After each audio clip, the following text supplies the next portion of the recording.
Bonjour à tous. Bienvenue pour cette session. Donc, nous allons attaquer.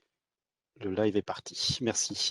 Ok, sur cette session, nous allons discuter ensemble de trucs et astuces.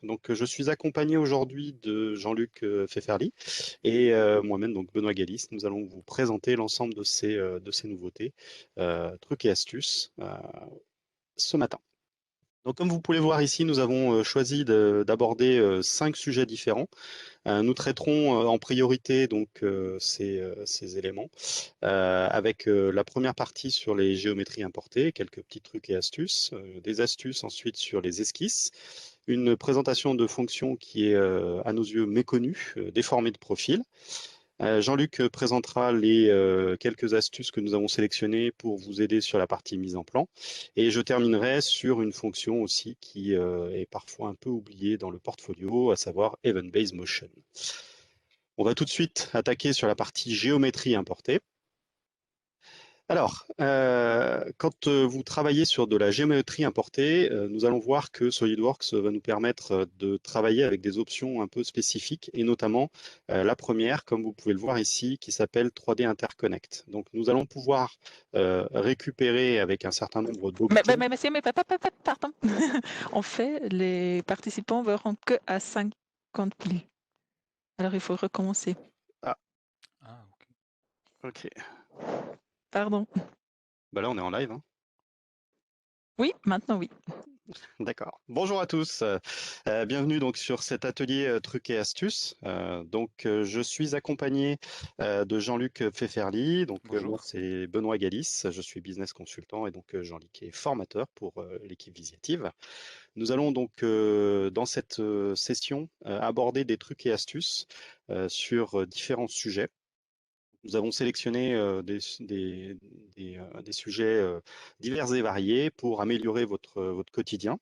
Nous avons choisi de vous montrer la notion de géométrie importée et comment nous allons pouvoir corriger ces géométries importées. Nous allons travailler aussi sur la partie esquisse et Jean-Luc vous présentera des petits trucs pour vous simplifier la vie. Je vous présenterai ensuite un outil pour faire de la déformation, pour se simplifier la tâche. Jean-Luc, quant à lui, parlera des trucs et astuces dans la mise en plan. Et je terminerai donc sur la présentation d'un module qui est parfois un peu oublié, à savoir le Event Based Motion. Alors, je vais attaquer donc sur la partie géométrie importée. Donc, quand vous êtes amené à travailler avec des géométries importées, dans cet exemple, nous avons choisi le format STEP. Sachez que vous pouvez accéder à la fonction 3D Interconnect, qui est un outil qui va permettre de conserver le lien avec le fichier d'origine. Donc, on va pouvoir, comme vous pouvez le voir ici, paramétrer un certain nombre d'options. Dans la fonction 3D Interconnect, nous importons le modèle sans le modifier, sans le transformer. Donc, comme vous pouvez le voir ici, nous avons quand même la possibilité, malgré le fait que nous soyons en 3D Interconnect, la possibilité de diagnostiquer notre modèle. Et donc, vous voyez que ici, SolidWorks détecte des problématiques sur des phases défectueuses. Tant que nous sommes avec le lien, la conservation du lien 3D Interconnect, nous ne pourrons pas modifier. Donc, par contre, si jamais le step est réimporté, il se remettra à jour. Si nous souhaitons corriger, nous serons obligés ici de rompre le lien et donc de perdre cette associativité. Une fois que nous allons rompre le lien au niveau du fichier STEP, comme vous pouvez le voir ici, nous avons accès au diagnostic d'import qui va nous permettre de comprendre quelles sont les problématiques. Et nous voyons ici que nous avons un problème sur ces faces-là. Nous pouvons utiliser la fonction essayer de tout réparer, qui va nous permettre ici de corriger cette géométrie. Vous voyez que toutes les discontinuités ont été corrigées. Par contre, lorsque l'on va afficher ici les arêtes, vous voyez que nous avons ici ces lignes-là qui restent apparentes, ce qui signifie qu'on a une perte de continuité, de tangence entre les faces. Donc ça, c'est dû au niveau de l'import. Donc on va voir ici, notamment avec la vérification d'entité, c'est un outil qui permet de corriger éventuellement, de voir quels sont les éléments à corriger. Donc là, on a vu qu'il n'y avait pas forcément de problématique. Par contre, comme je vous l'ai dit, on va corriger cette zone. Pour ça, on va utiliser les outils de surface et notamment ici, l'outil de décalage. Vous avez vu qu'on peut décaler nos surfaces pour les copier et qui va nous permettre de reconstruire notre géométrie. Ensuite, je supprime ici la partie que l'on veut corriger. Donc, on va effectuer une suppression sans correction, ce qui va faire donc une ouverture à l'intérieur de notre pièce. Vous voyez que j'ai utilisé des fonctions qui nous permettent d'isoler certaines zones de la pièce. Et vous voyez ici donc toutes ces surfaces qui sont déconnectées les unes des autres, ce qui est visualisé ici avec les arêtes bleues.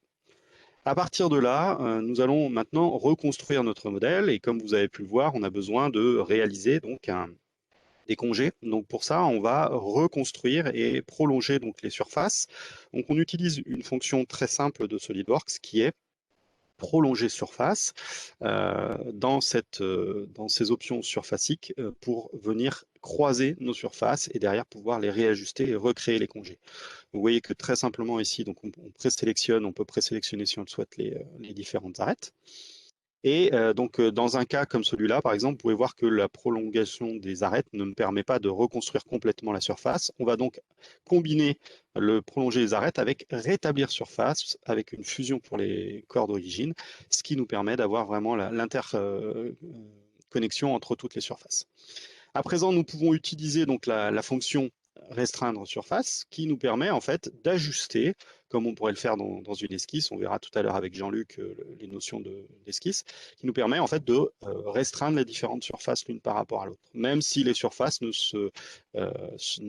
sont pas forcément ajustées parfaitement les unes par rapport aux autres, comme on peut le voir sur cette zone. À partir de là, la restriction de surface m'a fait une couture entre les trois surfaces. On le voit par les arêtes noires qui sont sélectionnées ici. Il ne me reste plus qu'ici à positionner un congé. Donc, comme vous pouvez le voir, hein, on utilise la fonction congé volumétrique sur des fonctions surfaciques sans aucun problème. Et donc là, vous noterez qu'on a la possibilité de créer donc une fonction de congé à rayon multiple, ce qui va me simplifier la tâche. Ça m'évitera de refaire plusieurs fonctions pour réaliser cet élément de congé. À partir de là, vous voyez, les arêtes ont disparu au niveau du congé, donc on a le résultat obtenu qui était clairement de maintenir la tangence sur notre pièce. Il ne reste qu'une seule chose à faire ici, c'est simplement de coudre nos deux surfaces et de sélectionner la notion de création de volume, ce qui va nous permettre de fusionner l'ensemble des entités et donc de recréer ce fameux volume que nous souhaitons travailler par la suite. Donc vous voyez que très simplement, avec quelques outils de base de SolidWorks au niveau surfacique, vous pouvez reconstruire et recorriger très facilement des géométries importées qui pourraient comporter des erreurs et ce qui va vous simplifier la tâche. Voilà pour la partie géométrie importée. Je vous propose à présent de passer la main donc à Jean-Luc qui va vous présenter les quelques astuces que nous avons sélectionnées sur la partie esquisse. Voilà, merci Benoît. Donc là, on va directement partir sur l'option qui s'appelle décaler les entités. Donc on va voir qu'avec décaler les entités, on a plusieurs possibilités pour l'utiliser. Ici, on va l'utiliser de manière dynamique avec simplement un clic sur l'élément à décaler qui va nous permettre de le faire de manière dynamique. Ou bien on va voir qu'on sélectionne la cote qui est créée par la suite. On peut faire un clic droit dessus et puis sélectionner inverser la direction. Ou bien une autre possibilité serait simplement d'insérer une valeur négative dans cette fenêtre. Ensuite, avec le clic droit ici que j'ai configuré, je vais pouvoir sélectionner mes divers raccourcis. Donc je vais prendre le raccourci rectangle et puis je vais former la petite corne qu'on a au-dessus. En maintenant la touche CTRL enfoncée, je vais pouvoir m'affranchir des relations. Et là, je lâche la touche pour pouvoir rajouter cette relation, pardon. Donc une fois qu'on a placé ce rectangle, je reprends avec mon raccourci, je vais chercher ajuster l'ajustement intelligent. Et là, lorsque je repasse sur un élément que j'ai coupé, sur le point rouge, si je le sélectionne à nouveau, eh bien, je vais faire réapparaître les différents éléments. Donc simplement en glissant avec ma souris sur l'élément, je vais pouvoir le faire réapparaître. Donc une fois qu'on a ceci, on va utiliser avec le cadre de sélection divers et variés. on va pouvoir chercher les cadres pour sélectionner les éléments comme on le souhaite. Donc par exemple, on a la sélection du cadre ou bien la sélection lasso, comme on voit ici. Donc la sélection lasso, elle va nous permettre de faire une sélection plus personnalisée par rapport à ce qu'on souhaiterait. Alors là, je vais prendre tous mes éléments et puis je vais lancer une symétrie par rapport à ma ligne de construction au centre. Puis je relance mon outil d'ajustement intelligent et puis le travail est réalisé. Avec la touche Shift ou Maj de votre clavier, si vous repassez sur un élément que vous avez déjà supprimé, vous pouvez le faire réapparaître. Étant donné que mon esquisse est actuellement sous contrainte, j'ai évidemment la possibilité de la modifier et de la déplacer comme bon me semblerait. Donc ensuite, on va passer à la symétrie du côté droite et par là, on va utiliser l'outil qu'on appelle symétrie dynamique des entités. On a la possibilité de rechercher des commandes dans la barre ici en haut à droite et puis ensuite de sélectionner directement la fonction que l'on souhaite utiliser. Donc là, pour lancer la symétrie dynamique des entités, je sélectionne la ligne de construction, puis ce que je dessine sur un côté sera directement répercuté sur l'autre côté. Donc ça me permet de gagner énormément de temps. Puis je sélectionne une ligne pour terminer ma pièce avec les deux diagonales que nous voyons ici à l'écran. Par la suite, je vais pouvoir prendre l'ajustement intelligent à nouveau et puis terminer ma pièce. Donc là, on a une esquisse qui est prête à être utilisée. On va utiliser maintenant une option qui peut être méconnue, c'est l'option qui s'appelle totalement contraindre l'esquisse. Cette option-là, elle nous permet d'ajouter directement des relations et toutes les cotes nécessaires. Donc on donne une origine, puis on valide comme on le voit ici. Donc ce n'est pas des cotes qui sont figées, on va pouvoir les prendre et les déplacer. Si par exemple une cote qui a été ajoutée ne correspond pas forcément à ce que l'on souhaite, on va pouvoir la prendre et la déplacer très facilement avec un clic long et en déplaçant sur la nouvelle sélection souhaitée. Donc comme je le fais actuellement ici, je vais pouvoir replacer l'élément plutôt sur l'anthrax. Ensuite, au niveau du changement et la modification des valeurs de ces cotes, par défaut, quand vous souhaitez la modifier, vous devez faire un double-clic dessus. Donc là, c'est ce qu'on a, je double-clique dessus, puis je rentre la nouvelle valeur. Si j'ai beaucoup de cotes à modifier, il devient intéressant d'utiliser la fonction qui s'appelle instant 2D, avec laquelle je n'aurai plus qu'à cliquer une seule fois sur la cote à modifier. Et là, vous voyez qu'avec un seul clic plus entrer la valeur, le temps nécessaire aux modifications est beaucoup plus petit. Ensuite, je vais faire quelque chose d'aberrant peut-être, mais je vais ajouter une cote pour totalement surcontraindre mon esquisse. Donc là, je la laisse en option pilotante. Donc j'ai vraiment une esquisse sur contrainte et on va voir l'option qui s'appelle Sketch Expert. Donc avec cette option-là, on va pouvoir diagnostiquer son esquisse. Et cette option-là, elle nous permet en fait de proposer plusieurs scénarios. SolidWorks nous propose plusieurs scénarios dans lesquels à chaque fois, il va supprimer une relation ou supprimer une cote pour retourner dans un état totalement contraint et plus surcontraint. Donc là, on a 5 scénarios. Et puis, nous, le scénario qui nous intéresse, c'est le numéro 3. Donc, on sélectionne accepter, puis on valide le tout. Ensuite, on va parler des contours d'esquisse ombrée. Donc, les contours d'esquisse ombrée qui nous permettent de voir si l'esquisse que nous avons réalisée est totalement fermée ou pas. Si j'ai une esquisse qui est sous contrainte, comme je le vois actuellement ici avec mon rectangle, elle me permet aussi de déplacer aisément la géométrie sous contrainte pour la replacer peut-être à un endroit plus adapté. Ensuite, on va simplement passer à l'extrusion de nos deux pinces. Donc pour ceci, je sélectionne la surface ombrée. Avec la touche CTRL, je sélectionne à nouveau l'autre surface.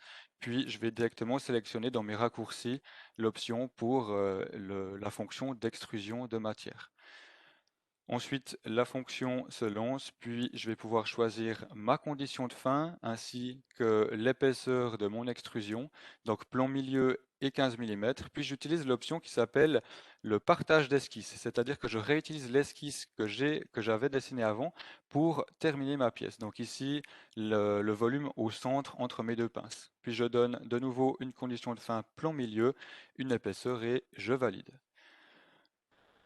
Donc une fois qu'on a ceci, si je souhaite utiliser maintenant une face comme plan d'esquisse, eh bien, je vais pouvoir utiliser l'option, donc ici comme je le vois actuellement, est-ce qu'on aurait un petit, est-ce que la vidéo s'est mise en pause? Ah, Voilà, Non. ok, petit lag, désolé. Donc en fait ici, ce qu'on souhaite montrer, c'est l'ajout d'une option qui permet de mettre l'esquisse normale à soi lorsque l'on travaille.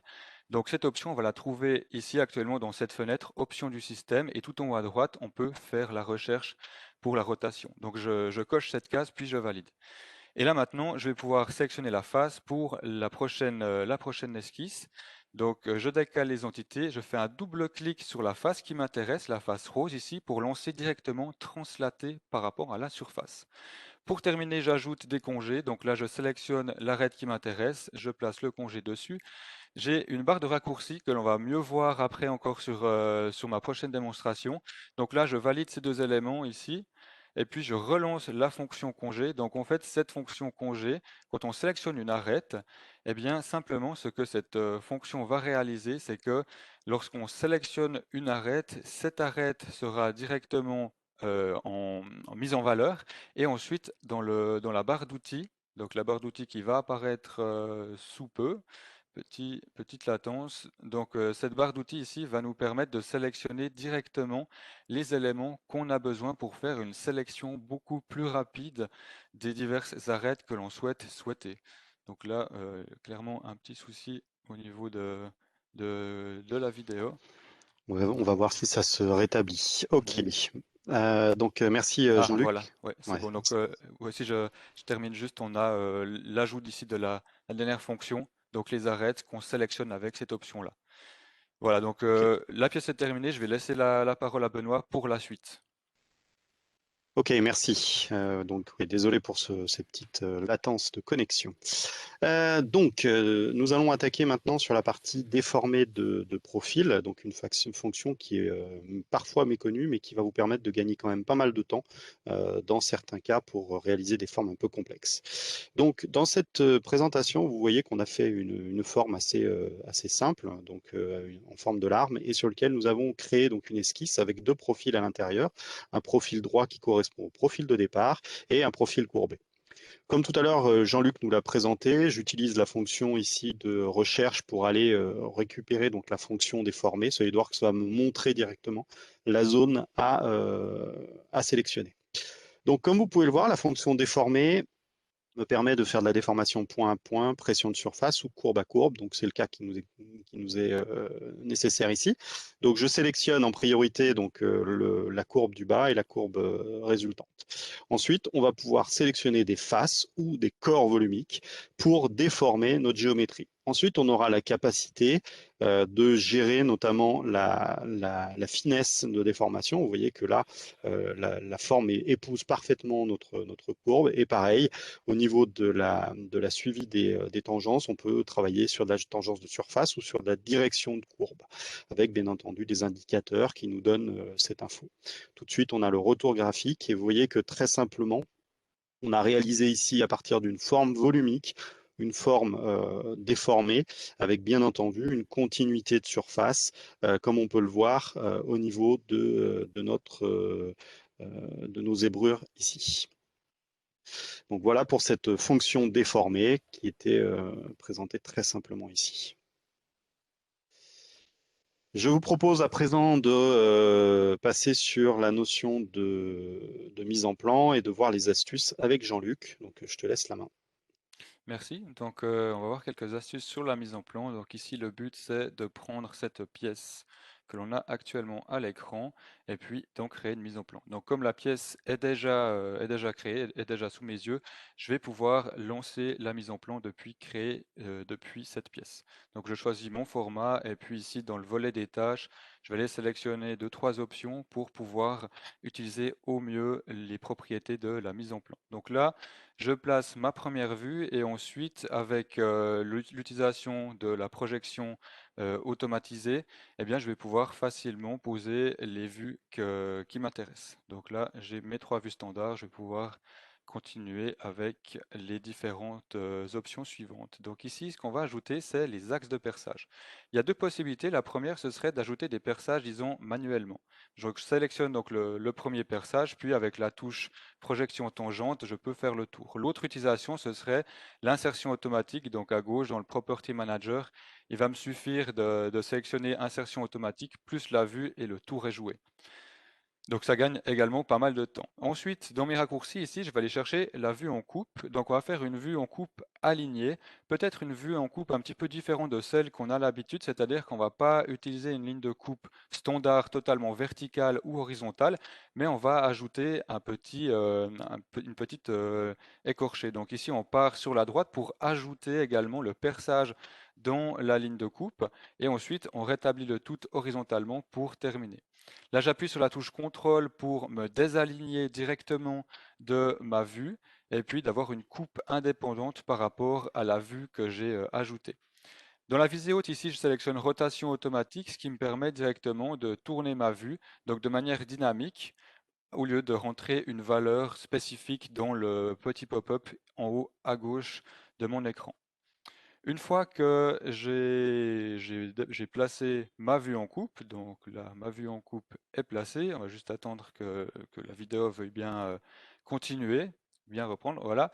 Donc là, j'ai placé ma vue en coupe et directement, j'ajoute une note. Donc j'étais dans ma bibliothèque de conception, j'ajoute la note et je vois que quand je déplace ma vue, eh bien, ma note ne suit pas. Donc là, j'ai déplacé ma vue avec Alt. Donc je supprime ma note et pour que la vue soit totalement dépendante de ma note, eh bien, je vais figer la vue et puis je retourne dans ma bibliothèque de conception, je place la vue sur ma mise en plan et là, les deux éléments sont liés. Ce qui fait que lorsque j'essaie de déplacer ma vue en double-cliquant dessus pour la libérer, avec Alt enfoncé, je peux maintenant déplacer ma vue depuis n'importe quelle position de la mise en plan. Donc là, on voit que les deux éléments se déplacent ensemble par rapport à ma souris. Ensuite, donc une fois qu'on a ajouté cette note, on va avoir deux, trois options sur la vue de détail. Donc là, on a une possibilité par défaut de toujours avoir en fait la vue de détail avec un cercle. Sauf que on peut également faire l'inverse, c'est-à-dire qu'on délimite d'abord l'élément avec un rectangle, par exemple, comme ici. Et puis ensuite, une fois que le rectangle est placé, je peux retourner dans Disposition des vues et puis ajouter une vue de détail. Donc là, j'ai ma vue de détail avec un pourtour rectangulaire qui serait quand même plus adapté à cette vue de détail par rapport à une vue de détail en cercle comme on l'aurait fait par défaut. Une fois que la vue détail est ajoutée, dans le petit label de vue qui s'ajoute dans le détail, je peux modifier certaines options. Donc là, je lance les options, je vais aller dans les propriétés du document et puis je vais ajouter certaines options pour pouvoir peut-être mieux détailler ce label. Ici, par exemple, je vais enlever le terme d'échelle qui ne m'intéresse pas et puis je vais directement pouvoir modifier la valeur de cette échelle dans le label juste en dessous. Donc ici, je place une échelle à 3 états 1. Ensuite, je vais pouvoir ajouter de la cotation. Donc, on a une option assez intéressante qui s'appelle objet du modèle. Et cette fonction de objet du modèle, elle va nous servir à récupérer la cotation du 3D. Donc ça nous permet d'éviter de prendre la cotation intelligente puis de tout recoter notre dessin. On va simplement en fait ici sélectionner les arêtes qui nous intéressent et en les sélectionnant, on va pouvoir afficher les cotes qui nous intéressent et pas forcément l'ensemble des cotes sur le dessin. Donc ici, on va pouvoir ajouter ces différentes cotes. Alors là, je pense qu'on a une énorme latence. Donc j'ajoute les cotes, voilà, les cotes réapparaissent. Donc ici, j'arrive avec mon rayon de 2. Et ce que j'ai la possibilité de faire, c'est de déplacer ce rayon de 2 de droite à gauche, simplement avec un clic long gauche que je peux pour déplacer, en fait, tout simplement.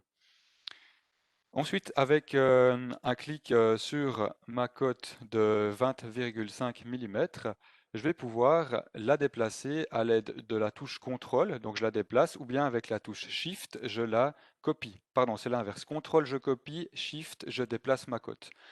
Ensuite, si je fais un clic droit sur une patte, ici j'ai la possibilité de cacher une ligne de rappel. Simplement avec un clic droit, cacher la ligne de rappel, et puis un clic droit, cacher la ligne de code. Donc ceci me permet d'avoir une cotation un peu plus propre par rapport à la disposition de ma vue de détail.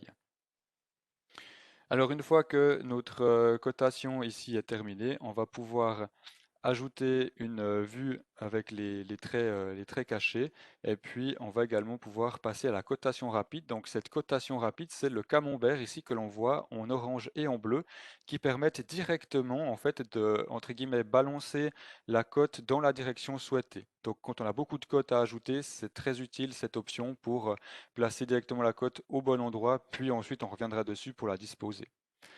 Donc là, on a une autre possibilité sur chaque code, c'est en fait simplement d'ajouter des informations supplémentaires dessus. Donc par exemple, on va pouvoir ajouter une cote entre parenthèses, si c'est une cote de référence. On a également la possibilité d'ajouter des tolérances générales, donc comme une tolérance à écart, plus ou moins 5 dixièmes, ou bien on peut également ajouter des tolérances de type H7. Donc comme ici dans le menu déroulant, on va pouvoir aller chercher une tolérance de type H7, G6, ou bien alors plus simplement directement tolérancer uniquement la longueur de notre pièce avec une tolérance de H7 pardon, plus la précision que l'on désire.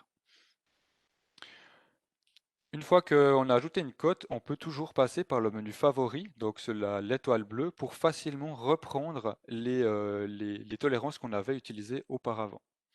Alors ensuite, on va passer à la cotation DIM Expert. Donc cette cotation ici, ce qu'elle nous permet, c'est de très facilement gagner du temps, simplement en fait en sélectionnant un point d'origine pour notre pièce, donc qui sera dans notre cas ici en bas à droite.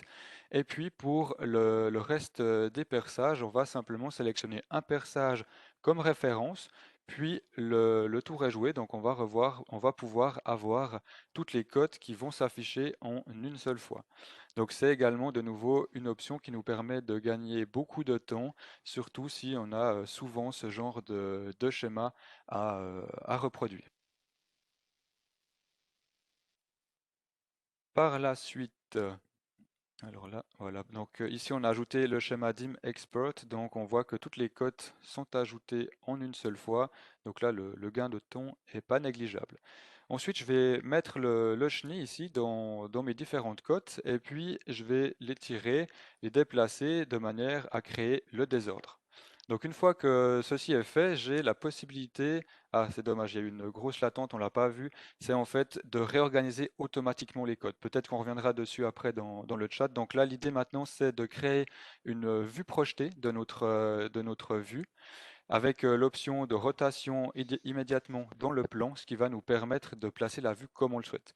Le problème, c'est que comme ceci est une vue projetée, je n'ai pas la possibilité d'enregistrer la vue telle qu'elle est. Donc je vais aller dans le 3D et puis créer ce qu'on appelle une vue nommée. Donc ici, j'appuie sur mon trièdre de référence avec Shift, ce qui me permet de tourner tous les 90 degrés mon trièdre de référence. Puis avec la touche espace, je vais pouvoir afficher les différentes orientations et là je vais créer ma vue nommée que j'appelle ISO. Puis avec CTRL Tab, je switch d'une fenêtre à l'autre et puis je vais pouvoir mettre à jour mon volet des tâches ici et récupérer ma vue ISO, la placer dans ma mise en plan et puis ensuite faire deux, trois détails dessus, donc comme la mettre en image ombrée. Voilà, donc j'espère que vous aurez pu noter quelques astuces par rapport à la mise en plan et que cela vous aidera dans les prochaines mises en plan que vous allez créer. Je vais repasser la parole à Benoît pour la dernière étape de notre présentation.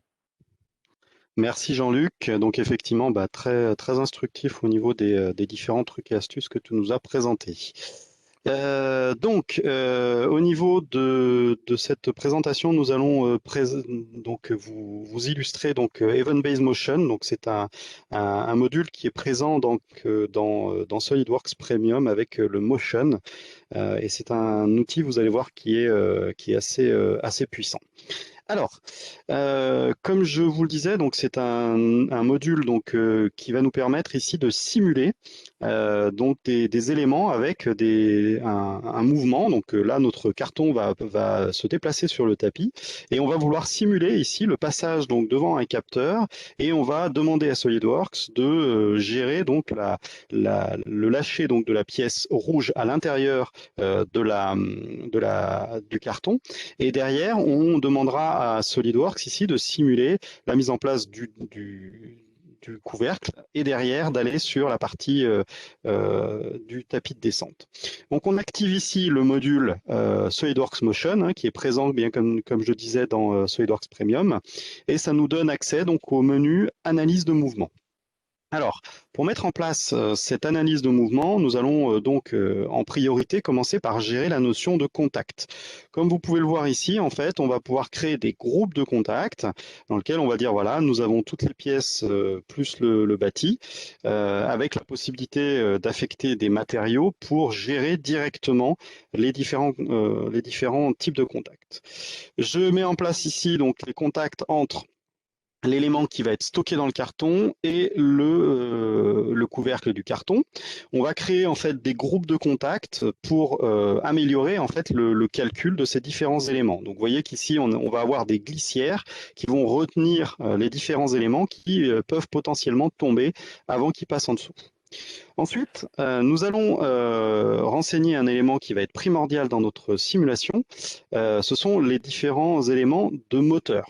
Donc vous pouvez voir ici que je définis par exemple pour le carton le moteur qui va nous faire avancer le carton sur le tapis. Donc on va lui donner ici une distance par seconde avec la possibilité derrière de gérer ce moteur linéaire. Comme vous pouvez le voir, on peut renommer, ce qui sera beaucoup plus simple par la suite pour la compréhension de notre simulation. Ensuite, on va mettre en place donc des moteurs ici linéaires. Donc vous allez voir que ici on va utiliser la notion de servomoteur.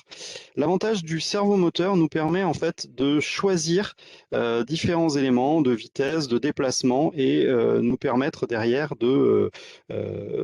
d'avoir plus de finesse. Alors ici, donc de la même manière ici, je vais renommer donc ce moteur.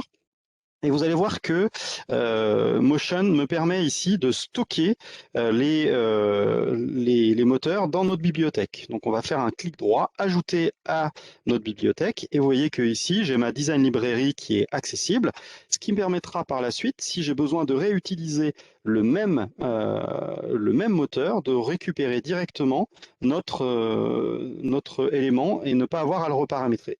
Et pour ça, on va simplement faire un glisser-déposer, le positionner sur la face et vérifier que ça se positionne directement comme il faut. J'en profite pour vous donner une petite astuce ici que vous avez peut-être aperçue qui permet de faire une rotation sur une face. Donc pour ça, il suffit de cliquer une première fois avec la molette sur la surface et derrière de faire un pivot et vous allez pouvoir faire ce pivot en gardant cette face de référence. Donc on finit de positionner l'ensemble de nos moteurs, nos servomoteurs ici. On va les renommer pour pouvoir les retrouver facilement par la suite. Et ce qui me permettra derrière d'après de travailler avec la partie Event Based Motion. Tout ce que vous voyez pour l'instant est disponible au travers du module Motion classique. Donc, un élément important dans notre simulation, c'est la gravité. Donc, on a la possibilité ici de définir par rapport à un axe YZ, XYZ, la direction de chute. Donc, ce qui va nous permettre de simuler le comportement des cartons dans notre élément. La prochaine étape de notre simulation, ça va être de mettre en place des capteurs. Donc ici, on va mettre en place un capteur de présence, de proximité dans notre étude. Donc pour cela, il me suffit simplement de sélectionner la face et vous voyez que c'est un peu comme un capteur avec un laser. Donc on va définir ici simplement l'emplacement et la distance par rapport à laquelle il va réagir. Donc ici, je vais pouvoir donc mettre en place mes deux capteurs de proximité. Donc là, on va simplement modifier celui-là pour aller sélectionner la deuxième face, ce qui me permet de conserver les mêmes paramètres ici. Donc ces capteurs vont nous servir à détecter et à lancer différents éléments de notre étude de simulation. Donc là, nous avons mis en place l'ensemble de nos éléments. Je vais maintenant activer la partie vue séquentielle des mouvements, ce qui va me permettre de visualiser et de modifier les séquences. Donc pour créer notre séquence, il nous suffit simplement ici de venir ajouter notre première séquence. Et la première qui est primordiale, bien entendu, c'est celle qui va nous permettre de faire avancer notre carton. Donc pour cela, donc toujours dans un souci de compréhension, on va simplement renommer notre élément et venir sélectionner ici le moteur que l'on souhaite activer. D'accord. Et donc ici, le simple fait d'activer mon carton va lancer en fait l'avance de celui-ci. Ensuite, je vais demander l'ouverture des trappes et pour cela, je vais simplement faire appel au premier capteur et lui dire, voilà, l'action d'ouverture des moteurs va se faire quand je passerai dans le carton.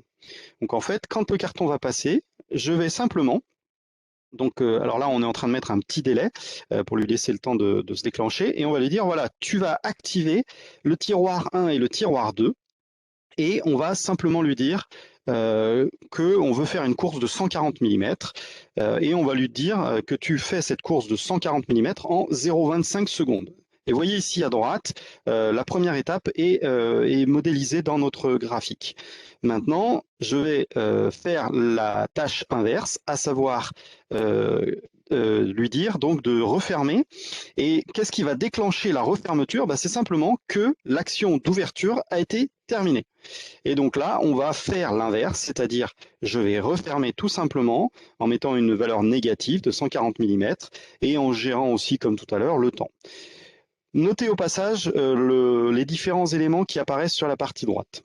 De la même manière, on va faire l'ouverture de la deuxième trappe pour laisser tomber le couvercle de notre carton.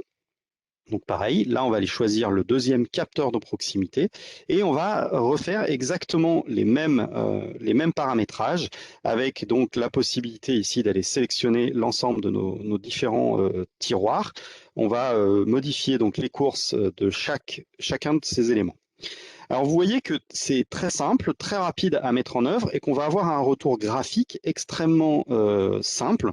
Et là, vous voyez avec les différents menus, ça nous permet d'aller chercher une tâche précédente, ce qui va nous permettre vraiment de gérer les temps masqués, les différents éléments qui sont nécessaires à la réalisation de ce type d'étude. Donc on a ici donc réalisé les différentes étapes de notre simulation. On verra qu'on peut aller un tout petit peu plus loin. On ne va pas modéliser l'intégralité. Là, on va simplement lui demander de calculer. Donc là, il se met en mode résolution et donc maintenant il va prendre en compte tous les contacts, toutes les vitesses d'avance et tous les éléments ici. Donc vous allez voir déjà, tout se met en place. Vous avez vu la feuille et le couvercle descendre et être retenu par les tiroirs.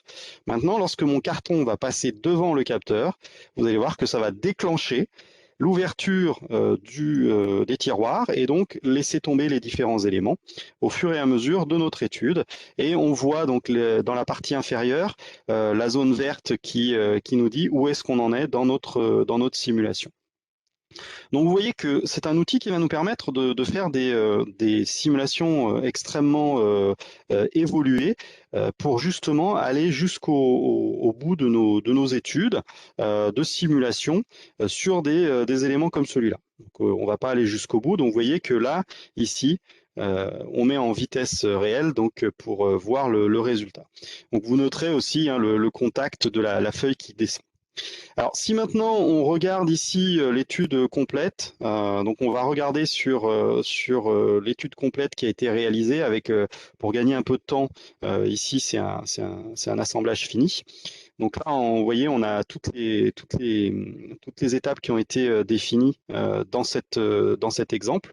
Et donc là, on va remettre la lecture complète et on voit l'ensemble du cycle qui est simulé sur cet exemple-là. Donc on voit bien effectivement la première partie avec la pièce qui tombe à l'intérieur du carton. Là, on va avoir maintenant le couvercle qui vient se mettre directement. Voilà. Là, on a mis donc un élément qui va venir fermer complètement le carton. Et ici, on a mis en place un ressort, et vous allez voir l'effet. que l'on obtient, donc avec ici une descente douce et avec l'effet de rebond qu'il y a sur cet élément. L'ensemble de ces éléments-là va nous permettre de créer une animation. Et si vous disposez en fait de SolidWorks Visualize Pro, on va pouvoir faire un export et récupérer en fait les éléments de l'animation et les exporter à l'intérieur de Visualize, ce qui va nous permettre de réaliser une animation de ce type-là en rendu réaliste. Donc là, on voit vraiment le bénéfice qu'on peut tirer du combo entre une version premium de SolidWorks et un Visualize Pro. Vous voyez la qualité ici donc du rendu, donc avec les textures, avec les différents éléments.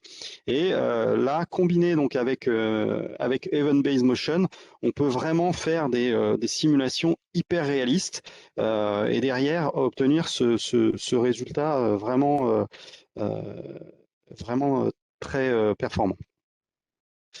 Voilà, donc Event Based Motion, je le rappelle, disponible donc dans la version SolidWorks Premium de l'offre Dassault Systèmes. Voilà, donc nous en avons terminé sur la partie trucs et astuces. Donc je remercie Jean-Luc pour ton aide sur cette session. Nous allons maintenant faire un petit rappel sur le challenge SolidWorks qui est actif sur la plateforme MyCAD Digital 2020. Donc, vous aviez la possibilité de participer à ce challenge et cette année, donc, le challenge portait sur le partage des utilisateurs autour de trucs et astuces, un peu comme on vient de le faire ici. Et donc, on a eu un certain nombre de présentations et plusieurs dizaines de participations sur ce challenge. Et donc, il y a un jury qui s'est rassemblé. Et qui a fait un choix sur cinq trucs et astuces. Et donc les 5 derniers challengers qui sont restés dans la shortlist et pour laquelle vous pouvez voter sont les suivants.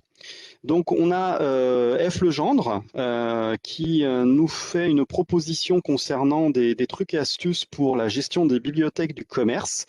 Donc il nous montre justement comment traiter ce besoin de bibliothèque. Hein. Vous êtes souvent confronté à ce genre de besoin.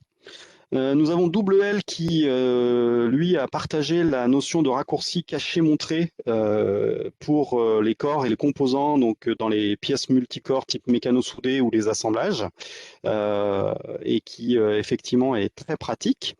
On a F Heureux donc, qui, lui, nous partage donc un truc et astuce concernant le calcul de volume dans une pièce pour effectivement obtenir facilement ce volume.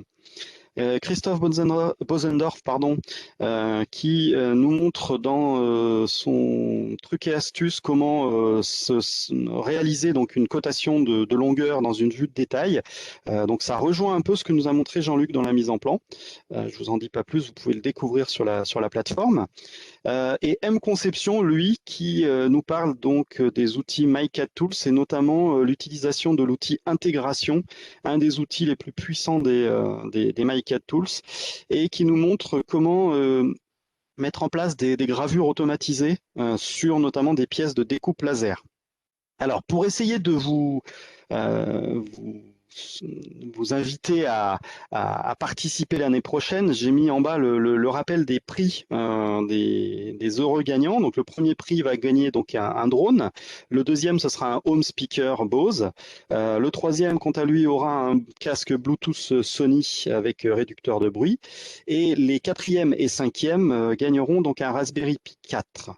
Donc pour rappel, pour voter, vous pouvez dans l'interface du My Cat Day, allez sur le challenge. Donc juste en dessous, vous pourrez voir en cliquant sur challenge, vous aurez le lien et il va vous renvoyer vers la page du site Visiative dans lequel vous aurez tous les trucs et astuces.